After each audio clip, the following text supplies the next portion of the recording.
यादें जो कभी हंसाती हैं तो कभी रुलाती हैं। दोस्तों, मैं हूं शैलेश पराशर और आपने ओपन किया है मेरा यूट्यूब चैनल मेरी यादों में। मैं आपके लिए लेकर आया हूं आज एक नई कहानी, इंतजार। यदि ये कहानी आपको पसंद आए तो मेरे चैनल को लाइक करना और सब्सक्राइब करना न भूलें। सूरजपुर गांव की तंग गली में साधारण सा दिखने वाला मकान, जिसमें राकेश अपने माता पिता के साथ रहता है। आज वो सुबह से ही बहुत खुश है और हो भी क्यों न, आज उसका जन्मदिन जो है। मन ही मन सोच रहा था, आज तो माँ और बाबूजी से अपने मन की बात कह दूंगा। बस यही ख्याल लिए जल्दी से तैयार होकर नाश्ते की मेज पर पहुंच गया। नाश्ता देते हुए माँ बोली, बेटा जन्मदिन की बधाई हो। और हाँ बेटा, अब तुम शादी कर लो। राकेश बोला, परंतु माँ, अभी कुछ बोल ही पाया था, बीच में ही माँ बोल पड़ी, मैं कुछ सुनना नहीं चाहती, बस तुम शादी कर लो। राकेश बोला, पर माँ मेरी बात तो सुनो। परंतु पिताजी ने बीच में ही रोक दिया और बोले, हमें कुछ नहीं सुनना है, हमने तुम्हारी शादी तय कर दी है। राकेश बोला, पर पिताजी मेरे कुछ अपने सपने हैं जो मैं पूरे करना चाहता हूँ, और हाँ मैंने किसी से वादा भी किया है। पिताजी बोले, वादा तो हमने भी किया है, मेरे दोस्त घनश्याम से, उसकी बेटी को तेरी दुल्हन बना कर लाने का। बस बात यूं ही बढ़ती चली गई।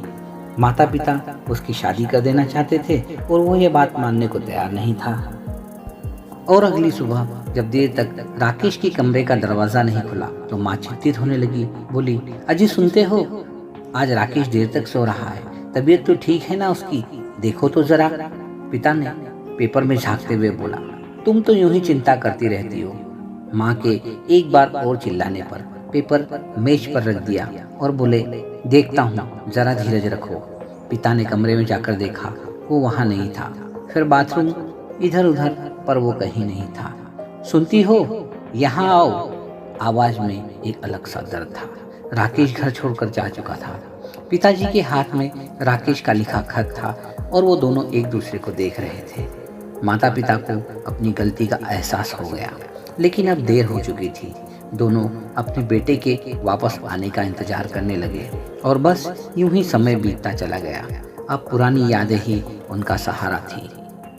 20 साल हो गए थे उस घटना को, लेकिन इंतजार खत्म नहीं हुआ था दोनों का।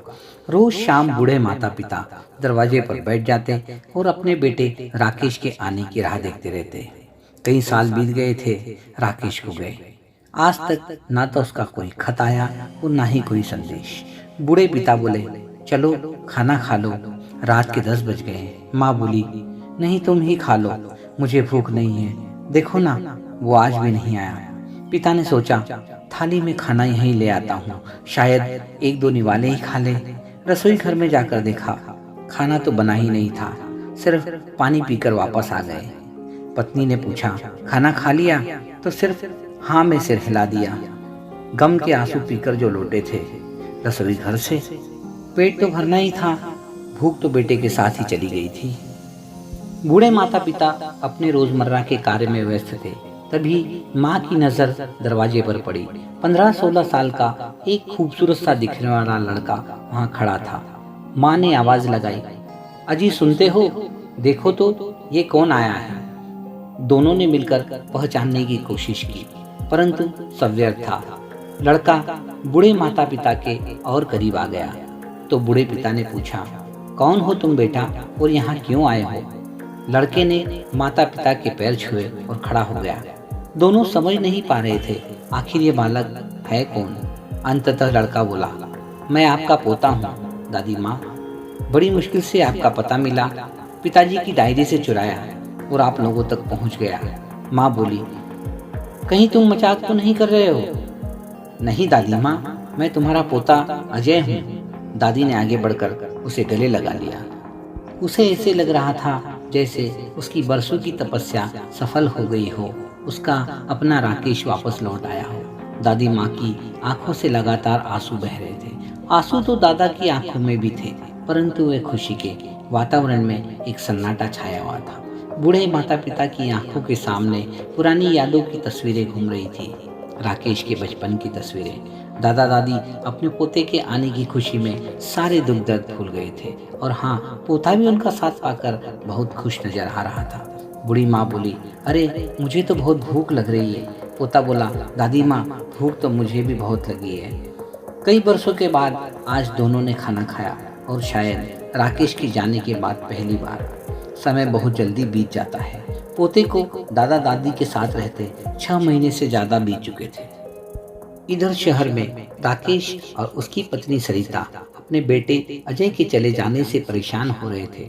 दोनों के रातों की नींद और दिन का चैन खो चुका था। सरिता तो बीमार सी हो गई थी, न भूख न प्यास, बस बेटे के वापस आने की राह देखती रहती और दिन रात रोती रहती। राकेश को पुराने दिन याद आ रहे थे कि वो कैसे अपने माता पिता को बेसहारा छोड़कर बिना परवाह किए शहर की ओर चला आया था।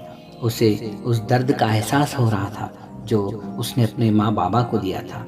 उसने आज तक यह जानने की कोशिश नहीं की कि वे जिंदा भी हैं या नहीं। वह अपने आप को बहुत कोस रहा था। मन ही मन राकेश ने गांव जाने का निश्चय किया।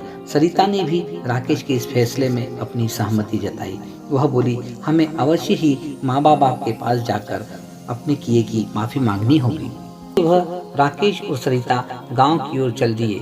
गांव जाकर देखा तो अजय अपने दादा दादी का सहारा बना हुआ था। दादा उसे बांसुरी बजाना सिखा रहे थे। बूढ़ी दादी ने रसोई से आवाज लगाई, तुम दादा पोती की बांसुरी हो गई हो तो खाना लगा दूं। दादा अपने पोते अजय के गले में हाथ डालकर खाने की मेज की ओर चल दिए। यह सब राकेश और सरिता दरवाजे पर खड़े होकर देख रहे थे। उनकी आंखों से आंसू बह रहे थे। दादी जैसे ही खाना लेकर किचन से बाहर आई तो उसकी नजर राकेश पर पड़ी। माँ ने दौड़कर राकेश को गले लगा दिया। अजय ने जब अपनी माँ को देखा तो वो भी अपनी माँ के गले लगकर रोने लगा। राकेश के पिता सरिता को देखकर आश्चर्यचकित थे। सरिता कोई और नहीं, उनके अपने दोस्त घनश्याम दास की बेटी थी।